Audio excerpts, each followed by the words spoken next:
Buenos días. Hoy vamos a hablar sobre el diseño en exteriores, específicamente aplicado al diseño de jardines contemporáneos.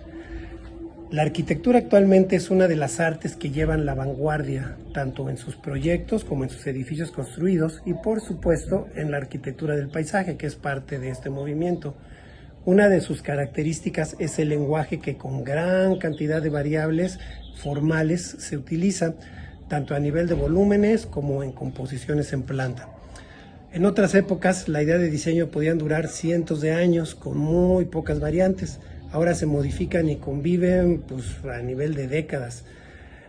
Consideramos que es muy importante aprender los elementos de diseño que dan forma a los jardines contemporáneos. Así pues, iniciamos el viaje. Cuando se diseñan espacios exteriores, nos debemos preguntar para qué se diseñan, qué se va a hacer en ellos, qué actividades se desarrollarán. Se debe generar un programa de necesidades. Esto es esencial a la hora de hacer el diseño. Debemos estructurar los espacios de acuerdo a cómo el que proyecta va a concebir la satisfacción de las necesidades que se hayan planteado. En esta imagen vemos un diseño de exterior y observamos cómo cada una de las flechitas anaranjadas que hay está marcando diferentes zonas donde se realizan diferentes actividades. Eso quiere decir que cuando diseñamos un espacio exterior, también debemos pensar qué va a pasar en cada uno de los espacios que estamos diseñando. Así en esta imagen vemos del lado derecho unos niños jugando, otra gente que va pasando por una zona. Hacia el centro vemos gente sentada, pero en diferentes actividades. Actividad no es forzosamente correr, brincar, bailar. El estar sentado, observando qué pasa, el estar leyendo, el estar platicando, el estar comiendo, todas esas las consideramos actividades. Si vamos a diseñar un espacio exterior o incluso si lo vamos a recorrer, podemos ir pensando qué es lo que queremos ver, cómo nos vamos a mover, de dónde a dónde, en un momento dado qué actividades pueden realizarse. Aquí pueden ver personas platicando o echando novio, gente jugando con los patos, gente caminando, en fin, puede haber muchas posibilidades de actividad y eso sería nuestro primer planteamiento para una zonificación. Aún dentro de los diferentes grupos de usuarios podemos identificar diferentes tipos de actividades, por ejemplo para los niños, una zona para, aquí vemos que se están mojando, puede ser otra zona de juegos infantiles, qué actividades van a realizar los adultos en diferentes situaciones. Algunos estarán cuidando a los niños, otros estarán simplemente observando el paisaje, estarán platicando. Entonces tenemos que ver esas opciones también dentro de lo que es la zonificación. Como parte de las actividades, por supuesto, puede existir la venta de productos, de refrescos, de sándwiches, de lo que sea. Incluso va a haber vendedores ambulantes que en un momento dado, si hay gente, va a llegar otras actividades, gente que quiera cantar, gente que quiera vender algo. También el diseño, por ejemplo, de elementos auxiliares como cubiertas o todo el mobiliario urbano, todos esos son aspectos que se deben de tomar en consideración. Referencias históricas. Uno de los aspectos importantes de la civilización es que podemos aprender y retomar experiencias pasadas de generaciones anteriores. Y en el área de la jardinería pues ha habido expresiones muy importantes de diferentes épocas, en diferentes culturas, las cuales se toman como referencias.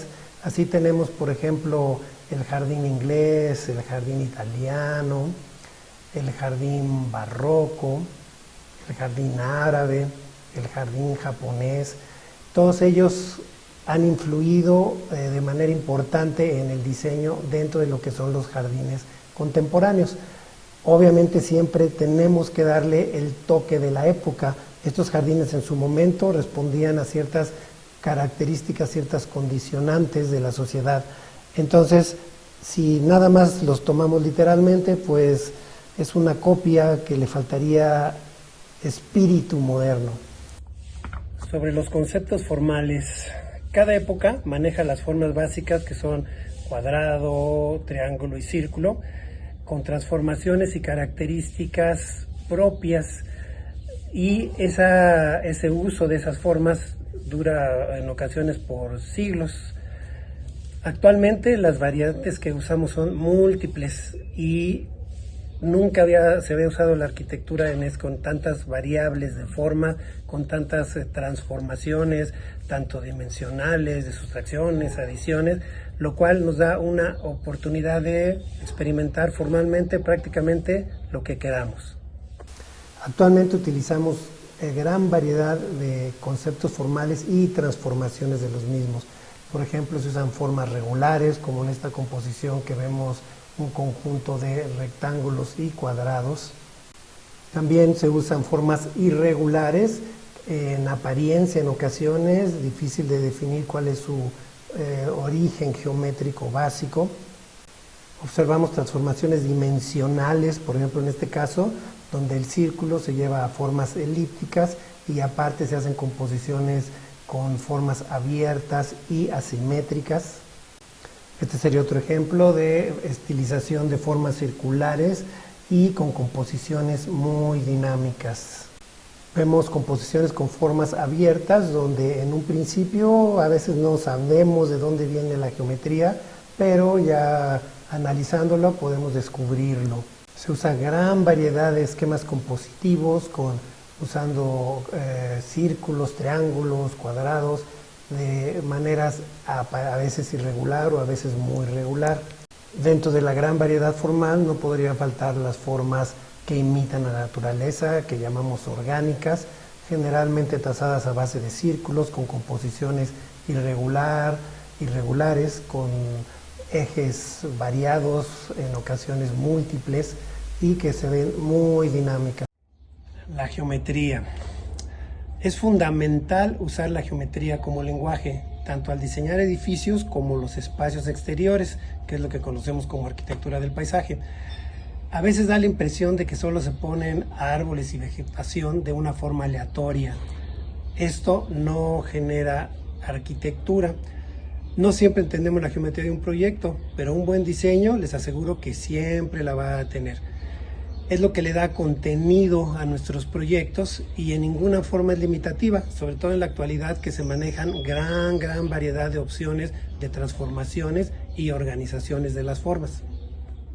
Comenzamos viendo esta composición de trazo donde se basa en una retícula.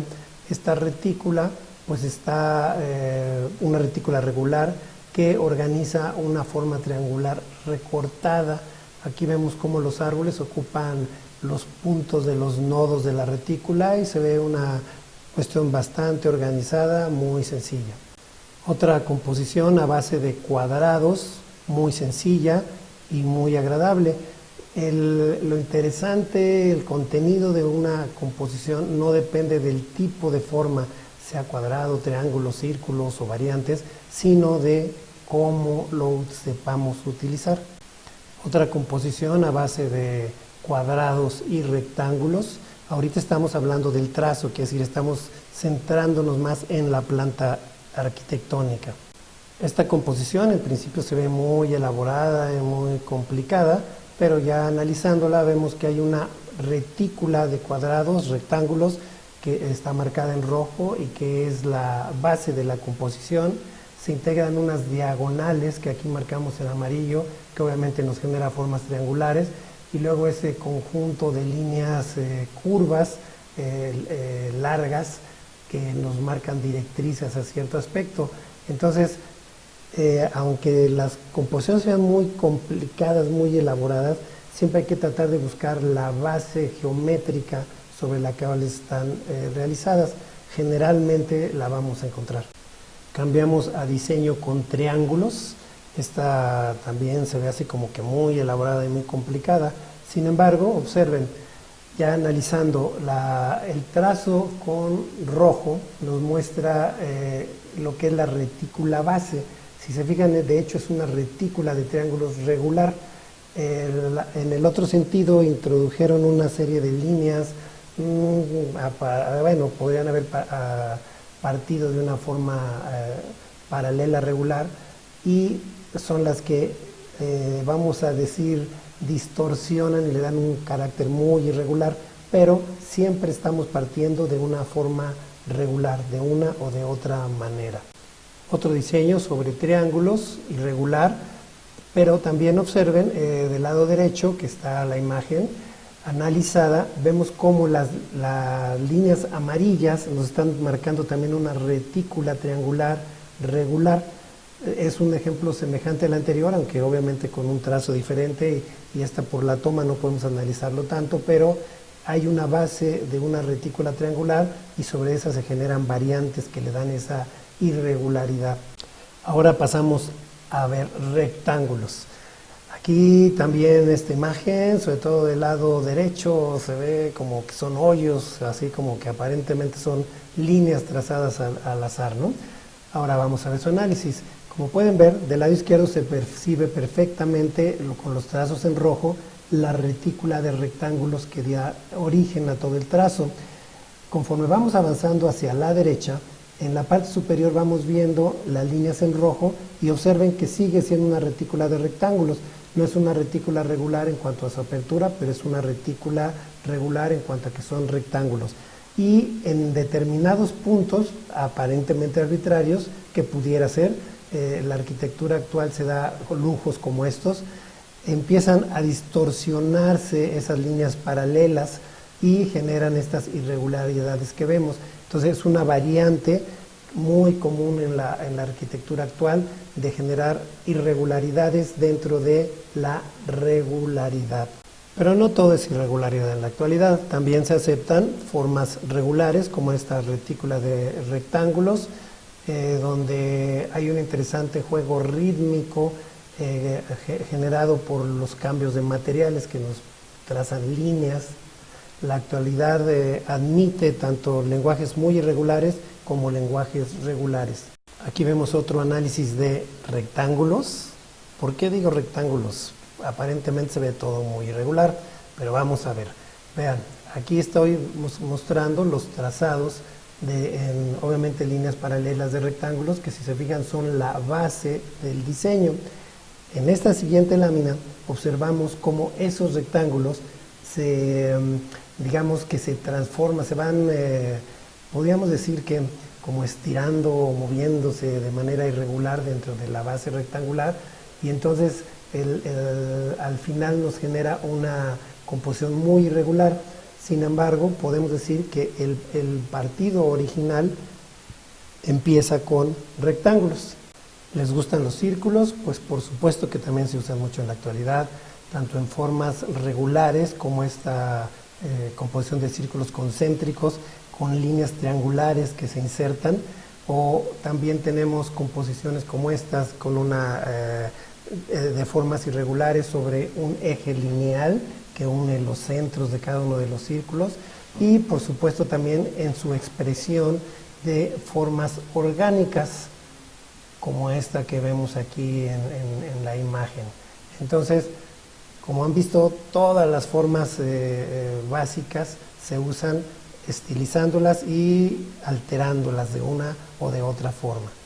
Y por supuesto no podríamos dejar fuera las formas pentagonales, hexagonales, en ocasiones trabajadas como en este ejemplo, de manera irregular, con pues sí, otro tipo de movimientos rítmicos, o como este donde una retícula de círculos vemos que está organizada en base a formas hexagonales con la variante de los centros que se crecen para generar asimetrías. La asimetría es muy utilizada en la actualidad.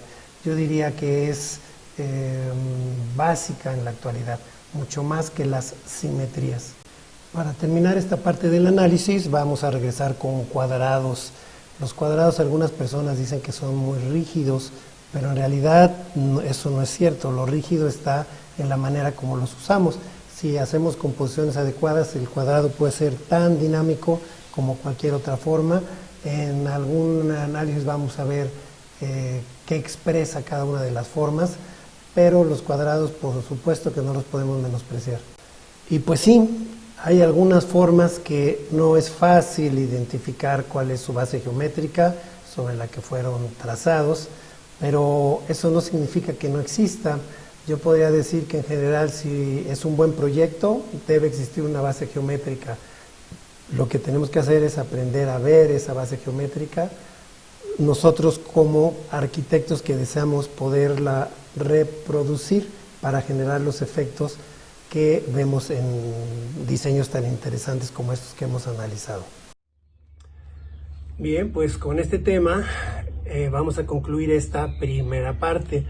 Esperamos que las explicaciones que les hemos dado les ayuden a ver el diseño de exteriores con otra óptica y claro, que los disfruten de manera diferente.